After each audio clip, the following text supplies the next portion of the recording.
Hi, and welcome to Deep Leadership. I'm your host, John Rennie. Today on the podcast, my guest is Philip Freeman. Philip is the founder and CEO of Murphy's Naturals, a North Carolina-based manufacturing company that makes all natural products for outdoor living, like bug repellent. Today, we discuss how he made a major pivot in his business during this COVID crisis. Leaders, this is a fascinating interview about how to lead your organization through this crazy time. So, are you ready to dive in? Let's get started.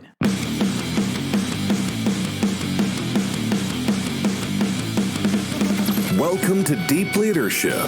Leadership is a people business. That's the philosophy of your podcast host, John Rennie. As a former Cold War submarine officer who spent 20 plus years leading businesses in corporate America before starting his own manufacturing business, he knows that leadership matters. Are you ready for some real-world actionable advice from John as well as his expert guests? I'm ready. The show starts right now. Welcome to the Deep Leadership Podcast. Today I'm joined by Philip Freeman. Philip is the founder and CEO of Murphy's Naturals, a manufacturing company focused on making natural products for outdoor living. He's also a former U.S. Navy deep sea diving officer. I've known Philip for a few years, but I wanted to get him on the show today to talk about some of the changes he has made in his company since the COVID crisis. I'm excited for you to hear how he has made a pivot in his company to help fight this global pandemic. So, Philip, welcome. Hi, John. Thanks so much for having me. It's really good to have you, and I'm really excited to hear this story, and I think all of our listeners are going to enjoy it as well. So tell us about Murphy's Naturals and also the co-working space you founded, Loading Dock Raleigh. Sure. I'll be happy to. Well, Murphy's Naturals is a Raleigh, North Carolina-based company.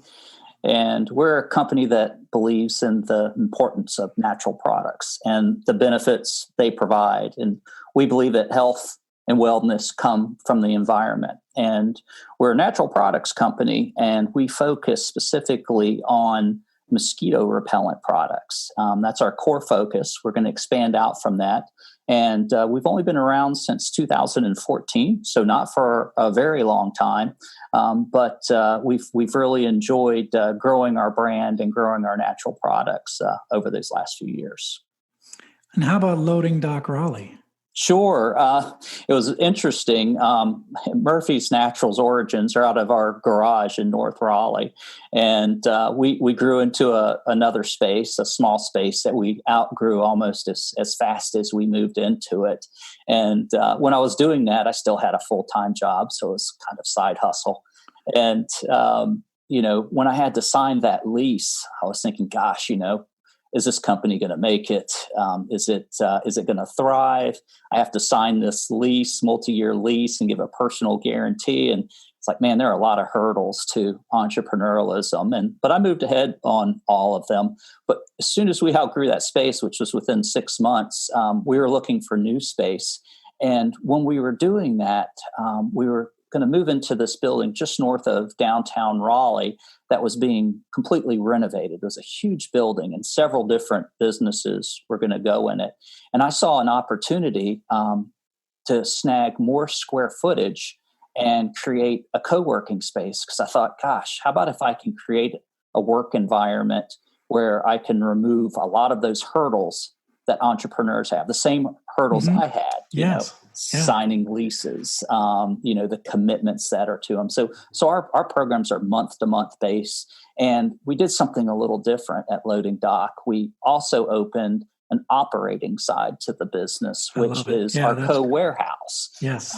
So it's not just front of office like you typically see in a co-working space. It's also the operational side of a business. And it's been so rewarding, and seeing all the companies thrive and grow out of there, it's just been the best.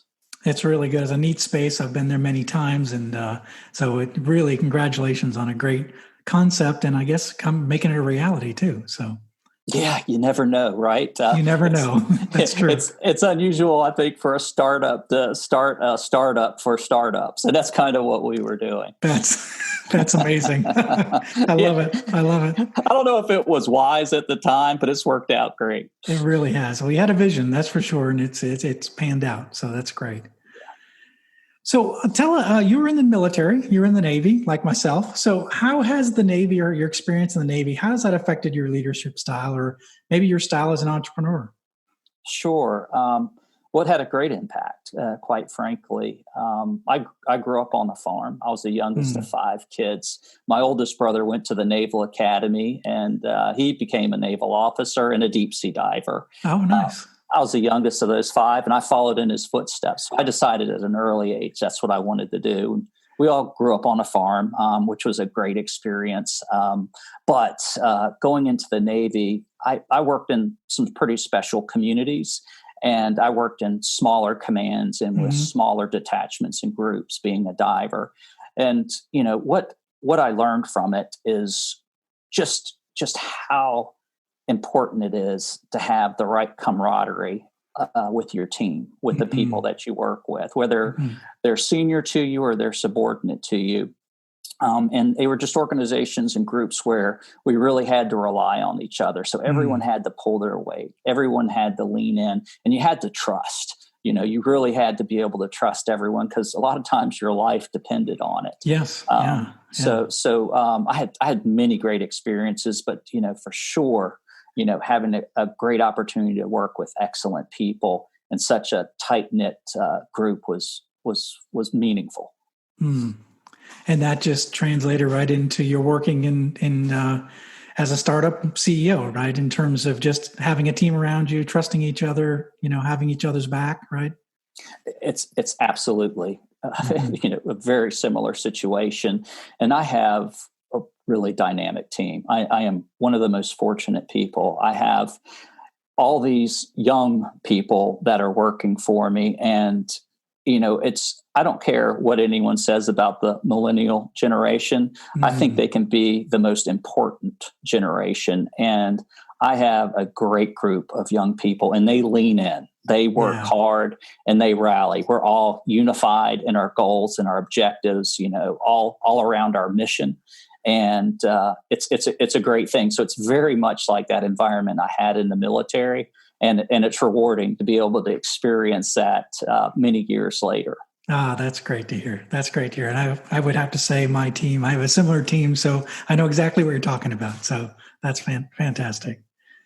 So let's talk a little bit about the pivot. So we had the COVID crisis come through, and you make a very unique product. You're making, one of the products you make is an insect repellent that is sort of liquid in a container. And the other thing that's liquid in a container is, the hand sanitizer. So when did it come about that was an idea to switch your production over to make hand sanitizers? Was it something that you had to do, that you felt like you needed to do, or what was the whole emphasis behind the pivot? Well, sure. And much like yourself, John, when things like this happen, when situations like the coronavirus happen and they're hitting our country so hard, we look for ways and opportunities to see what we can do. It's how we're wired. And I didn't know what that opportunity would be necessarily. And someone had asked me a little over a month ago in March, had said, "Hey, is there a possibility that you could make hand sanitizer?" And I said, "Well, I don't know. I hadn't considered that, but I can look into it because there's FDA requirements. There are all sorts of things that are required." And I started checking, and I realized that not only do we have the equipment to fill these bottles with hand sanitizer, we have the majority of the ingredients needed. So what we did initially is we just made some tabletop batches of several hundred, and we did it to do good. We gave them to members of our co-working community and handed them out to people because it was so hard to get a hold of. And then we were doing a little bit of research to see, okay, how do we get FDA approval for this? And it usually takes about a 60-day process, but the FDA lowered the requirements. And they basically said, if you have the necessary permits in place as a manufacturer for carrying ethanol products, and you have ethanol or a similar type product, then you have the freedom to follow one of two recipes to make hand sanitizer. So this changed everything, because it meant we can make it for a lot more people than just the folks that we know and in our community. Yeah. Wow. So from that, we were like, okay, well, that's terrific. And right on the heels of that, over the course of a weekend, my brother had told someone who had to do with the Navy. And all of a sudden I'm getting a phone call from someone in the Navy over the weekend. And they said, hey, we heard you're making hand sanitizer. I was like, well, we've made a little bit of it and we're working on it. And they said, well, how about you make some for us? We're desperate for it. And I said, okay, we'll figure that out. We can do that. And so next thing you know, you're making hand sanitizer for the Navy. That's exactly right. Isn't that bizarre? I mean, go figure. So, that was a weekend conversation. We had artwork done for labels because you have to do it in an official way. Right. We had our label printer print it overnight and then ship it to us overnight. And so within 72 hours of those phone conversations, we were filling bottles with hand sanitizer and getting them ready to ship to the U.S. Navy. So how did your team feel about that? I mean, I know when we first heard about this, we met as a manufacturing group in my company. We said, we wondered what we could do to help. And I'm sure there was that conversation within your team as well. But then, it became a reality. And then you ended up helping the Navy, of which they've been in the headlines, right? First, a lot of the sailors have been getting sick on board. So how did it feel with yourself and also your employees, knowing that you're making a difference? Well, it made a huge difference. We felt so good about being able to find that opportunity to help because we were looking for it and we didn't know exactly what it was. We were doing some other things, but not on this scale and not as meaningful. And we're a certified B Corporation. And part of being a certified B Corporation, is you're focused on the triple bottom line. And the way our company is, part of that's about doing others good. And so we're always looking for the opportunity to do others good. And a lot of the people who work for us at our company work there because they found out about us and what our culture is. So we have a team that's wired much the same way as I am. They love the opportunity. So everyone was ecstatic that we could do something within our own facility with our resources to help out. And so we were working late nights, we're working long weekends, figuring it out because we had all kinds of equipment manufacturing issues because of the difference in viscosities. But everybody jumped in and made a difference. So we're ecstatic about the opportunity to help. And correct me if I'm wrong, but this isn't a profit. This isn't profitable. This is something that's necessarily helping the company. You're more helping others right now. Is that right? Yeah, that's the focus. So this isn't about pushing a product or anything. We haven't been in the hand sanitizer business. Is it something we'll continue to do? We might. But we don't know. We don't know for sure. But for us, one of the finite resources, which is very interesting during these times, is bottles and caps for things like hand sanitizer. Just like toilet paper and hand sanitizer itself is so difficult to find at retail, on the industrial level, finding caps and bottles is almost impossible. So we have a finite amount of inventory of bottles and caps, which are for our lemon eucalyptus oil spray. That's our repellent spray that's so popular. And I love it, by the way. Thank you. We have it. We have it here at the house. So Excellent. Well, we have only so many of those bottles. And so, but we're okay with the fact that we're going to cannibalize some of that lemon eucalyptus oil business. And those products sell for twice as much as a bottle of hand sanitizer does, if you're pricing your hand sanitizer in a responsible way, which a lot of people weren't. So we're, so for every bottle we use of that is a bottle we can't sell of the lemon eucalyptus oil, but that's okay. But that's okay. They're unique times. This is a special time, and we're just thankful again to have the opportunity to do others good. Do others good, and you're making a difference. Yeah, absolutely. That's great. So as you made a pivot, so a lot of business leaders are facing, like if you own a restaurant right now, you're switching to maybe takeout only. If you're everybody's facing a different kind of challenge. If you're a school, you run a school, right? You've got to teach you got to get your teachers now teaching remotely. So everybody's dealing with this big change. So what kind of advice would you give to other leaders who are thinking about, a pivot? What are some things they need to consider? What are some things that maybe worked in your pivot, maybe things that didn't work, and maybe some lessons learned as you've kind of went through this process? I know viscosity you just mentioned. I never even thought about that, but that's probably a big issue when you're talking about bottling and what have you. So. It was absolutely. And you have to figure out how to solve that. And again, good people came in and helped us to retrofit our equipment so that we could run hand sanitizer on it at the viscosity that it is by nature. But I would say for folks, and I would think in general that most business owners are of a mind to help. And they want to, especially in these times. And that's one of the wonderful things about this country. We're so adaptable. When things happen that are difficult, we set other issues aside and we try and figure out how to help one another. And so I would say to anyone who's thinking about it is really look at your resources. Look to see what are your assets. What are the things that you have? You don't necessarily have to make a respirator or masks or hand sanitizer.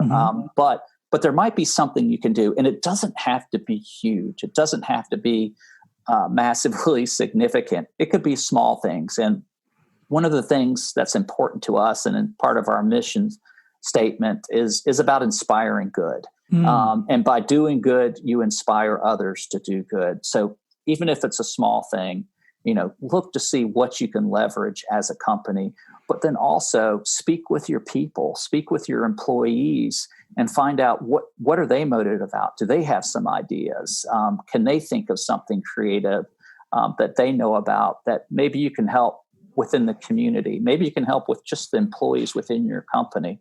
So even the small things are meaningful, and especially when other people can see it and they're inspired by that and they do good themselves. We'll be right back after a quick word from our sponsors. Deep Leadership is brought to you by Strikeforce Energy. Strikeforce Energy is a veteran-owned company founded by a Navy SEAL, and their products are all made in the USA. Strikeforce Energy is a liquid flavor pack that you can add into any beverage. It has 0 calories, 0 carbs, and 0 sugar. Each pack contains 80 milligrams of caffeine. Strikeforce Energy is offering a discount to all the listeners of Deep Leadership. Go to strikeforceenergy.com and enter the discount code I Have the Watch, one word, for a 20% discount on every order. Deep Leadership is also brought to you by my Amazon best-selling book, I Have the Watch, Becoming a Leader Worth Following. This book is filled with 23 short stories on how you can become a more effective leader. It's super easy to read, and most people finish it in less than 2 hours. Go to ihavethewatch.com and click the large orange button for signed copies. Enter the discount code IHaveTheWatch, one word, at checkout for 20% off your order, and domestic shipping is always free.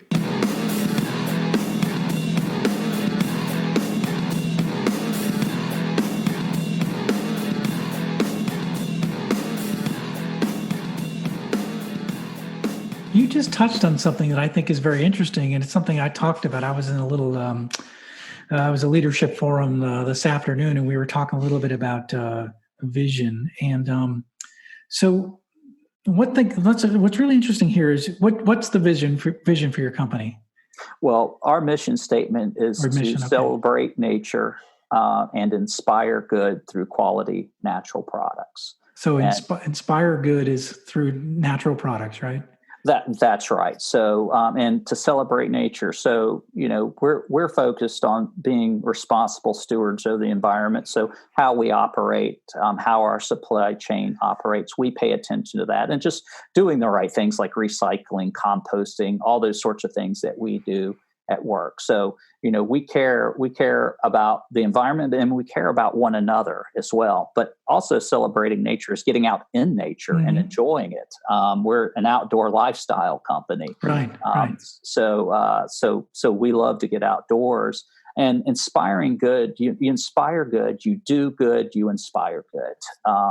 That's always a great lesson. You see things and you see people doing things responsibly, and it encourages others to do the same thing. And of course, it's all through the vehicle of quality natural products. What's interesting is that you've made a pivot, but you've stayed consistent with your mission. Correct. And the sanitizer that we make is all natural, 99.99% natural. That's incredible. It's interesting. I was looking at another company, Life is Good, the t-shirt company, right? That's right. They have a message or they have a vision to inspire positivity, right? Yes. Inspire a positive message. Well, they made a pivot as well, right, when this crisis came out. If you go on their website and you look at their T-shirts and their signage, it's all around. It's all about the quarantine and Zoom meetings. They have the little golden retrievers, looking at on Zoom meetings. So they made a little bit of a pivot, but they kept a positive message towards, wash your hands. We're going to get through this. A very positive message. So they stayed consistent with their mission, but they made a slight pivot to their product lines to be able to address the particular situation that exists. So I think similar to you, you've stayed consistent with your mission through this as well. So I think one thing leaders can take away from this is if you are going to pivot in a way that's consistent with the mission of your company, right? Yeah, absolutely. I mean, we have a mission statement for a reason, and ours has the specific words in it. It has for a reason, and it's something that we always want to be able to roll off easily because it's a foundation for what we are and how we are. So yes, I agree. It's absolutely important. I love it. That's great. That's good to hear. And I didn't even think about that end of it until you started talking about your mission statement. But you made the pivot, but you stayed consistent with the mission. Absolutely. That's great. So just in general, what would you say some advice that you would give to leaders? What should leaders be doing differently in times like this compared to maybe business as usual? Well, sure. Besides looking for those opportunities to help, I say stay close to your team. Make sure you understand how they are. Make sure that they're doing well, because we don't always know the circumstances they're dealing with at home. But I would say, good leadership is always being in touch with your employees, and first of all, respect. We always, under every situation, we want to make sure that we're being respectful to our employees and they're being respectful to one another. You build the right organization and it's founded on respect and dignity and consideration. You're gonna be successful, and so are your employees. So I would say just maintain that level of respect and consideration and know what's happening with your employees. So almost stepping up your communication, your one-on-one, your face-to-face, if you will, even if it's on Zoom or whatever for those that are working from home, but checking in to make sure everybody's doing well. And yes, absolutely. So we're having obviously a lot more Zoom calls, and we're still operating in manufacturing, but we're doing it very differently. So where we can be remote, we are remote. We're trying to keep the population in our facilities down as much as possible for Murphy's. But, but don't just have the meetings, the group meetings, reach out individually. Yeah. One-on-one. Yeah. Yeah. And it might be a phone call. Sometimes it's just a quick text. How are you doing? But have those Zoom meetings as well. So you can see one another, so you can see their face, and, you can read so much from the expression on someone's face when they say something versus just the words themselves. Yeah. And that's a really good way to stay in touch with your people. That's really good. I appreciate that. That's good. So that's really interesting. So let me just ask, I've been asking this to all of my guests that have been on the podcast. So what do you think are some characteristics of a great leader? Well, one of the things that I mentioned to you is respect. You always have to respect your subordinates. If you have superiors, your peers, that has to be, a foundation. And that always has to be the case. Show appreciation.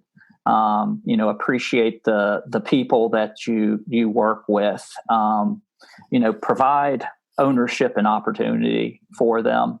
And then also just make sure that there is that level of brotherhood and camaraderie within your organization. Because I think if you're hitting those key points, you're going to have an organization that is solid. And even when something's miscommunicated, maybe as the boss, you're given the benefit of the doubt where they may say, you know what, I know him. I know that's not what he means or she means.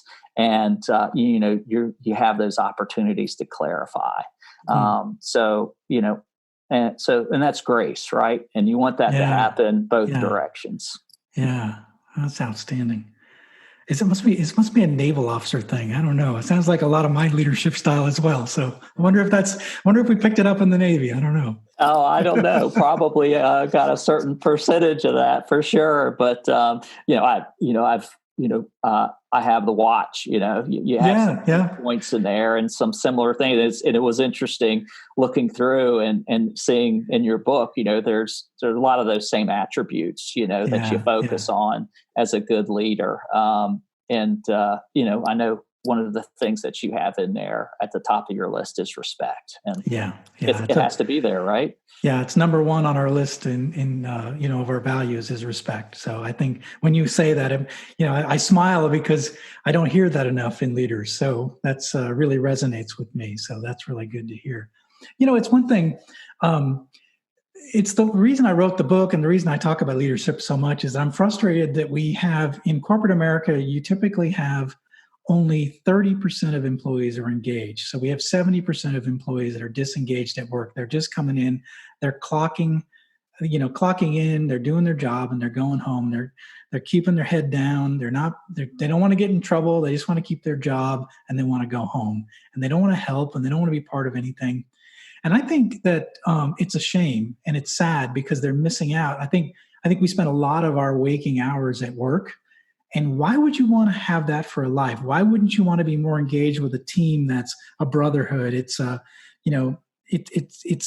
team. It's in our case, in my company, I would say it's more like family. We're a family. We look out for each other. And why would you not want to be a part of that versus just kind of coming in and being miserable and going home? And I think leaders need to learn how to, turn that on with their employees. And I don't think enough leaders know how to do that. Well, I agree, John. And, that's one of the key things too, is to open yourself up as a leader, to allow yourself to maybe be a little bit vulnerable. You got to be consistent and you got to be and you got to run your company. You have to do a job, you're responsible there. There's absolutely no reason in the world why those people can't feel good about being a part of that company. And they're not just, it's not punching a clock. And I'm sensitive to that. And I think good leaders are, but there are a lot of leaders out there who have a scarcity mentality. It's almost like they feel like I have this certain amount of knowledge and I need to keep a certain amount of it to myself. So I know more than them. That's not the way to be. Scarcity is not it. You have to lean in, you have to educate, you have to let people know what it is we're trying to achieve, not just do this, do that. They need to understand what it is we're trying to achieve, why it is we're trying to achieve it, and how we're going to go about it. And that happens together. But you need clarity, because if you're just doing the same job every day and you don't even know what the purpose of that job is, that's pretty defeating. But if you come in, even if you're doing the same thing oftentimes, but that is a component of something that's important and meaningful, that changes everything. It's worthwhile work, right? And if you're doing something that's worthwhile, and it's inspiring good, right? You're doing something that's inspiring good, right? So I'm just putting caps on a bottle, right? But at the end of the day, it's a product that's going out and it's doing a mission that you've set aside and you believe in. That's right. So you're putting the cap on that bottle. It may be that's what it is, but it's part of that quality product, Right. that we're achieving other things through that quality product. And so it's important, if you have a quality product, then you're serving your customer base and you're going to create loyalty and trust. And that's what any brand wants, and they should be Right. trying to achieve. But, what can you do with the success of that business? Like, for instance, we give 2% of our gross revenue back to doing others good. So that's not of our gross profit. That's off of revenue. Our gross revenues. That's Wow. right. And, there are a lot of companies that don't have a 2% return a year. Right. Yeah. So that is built into what we do. So the more we sell, the higher our revenues are, the more we give, the more good we do. And so there's importance in that too, knowing that, hey, we grow this company. It's good for all of us, but it's good for a lot of others as well. That's great. That's really good to hear. Very inspiring. That's Thanks. Great. So, Philip, how can people connect with you, find out more about Murphy's Natural and, of course, the loading dock in Raleigh? Where can they go to find that information? Sure. Well, our website is murphysnaturals.com. So that's murphysnaturals.com. And on our website, you'll see a lot of great things on there. Give it a look. You see our blog. It talks about some of the things we do, talks about our story, our mission. You can even see a picture of Murphy. Our company was named after our dog. I knew that. Yeah. He passed many years ago, but he lives on through our company's brand. That's great. So you can go on there and learn about Murphy's. And then also you can go to loadingdockraleigh.com, and you can learn about our co-working space and see how we promote entrepreneurialism. We promote the worker, and just what we're about in terms of creating collaborative communities within the Raleigh area. And you can see our different locations. We started with the one that you've been to, and we opened 2 more up this year. So we have a total of 3. Congratulations. And thank you. And then we have a 4th one coming online in about 12 months over near Meredith and NC State. And then one in Wake Forest coming online in about 18 months from now. Okay, that's where I live. So Yeah. Right. Yeah, it's going to be right on White Street. Oh, okay. I know right where that is. So Yeah. Very good. Well, I'll put all the links in the show notes. So if you're listening in, you're driving your car, I don't want you to stop and take notes. We'll put the links to Philip's companies in the show notes, so you can get that quickly afterwards. So this is really good. So leaders, hopefully you got a lot out of this. There's a lot of things here that you can unpack and you can learn in your own company. I mean, first of all, the idea of mission and staying true to your mission, even if you pivot, staying true to that mission. The idea of you might have to pivot to think through that. And I like what Philip had to say. What kind of resources do you have that you possibly can use towards a pivot? What are your people? What are they motivated to do? How can they, come up with ideas and inspire sort of the next direction you should move your company in. So this is really good information. And then, a lot of the stuff he talked about in terms of leadership, I think is really important. You really need to think about those things like respect and appreciating people and getting them to have ownership and opportunity. And so, and building more of a team environment, a family environment, a brotherhood versus just people coming in and clocking into your company and then going home. So there's some really good things to consider when you listen to this podcast and listen to Philip's leadership style and some of the great things he's doing with his company. So Philip, this is really, really good. So I really appreciate your time and all of the wisdom you passed on today. John, thanks so much for having me. It's been a pleasure. Well, I really enjoyed it, and I'm going to be listening to this afterwards because I was taking a little bit of notes, but there's so many things I've learned that I want to try to see if I can apply as well into my business. So thank you, Philip. Oh, that's a compliment coming from you. I really appreciate that. Thanks, John. Well, thank you. Well, that's it for today. Thank you for listening to Deep Leadership. If you like this podcast, please subscribe and share so we can continue to build a world with better bosses. Until next time, this is John Rennie saying take care and lead well.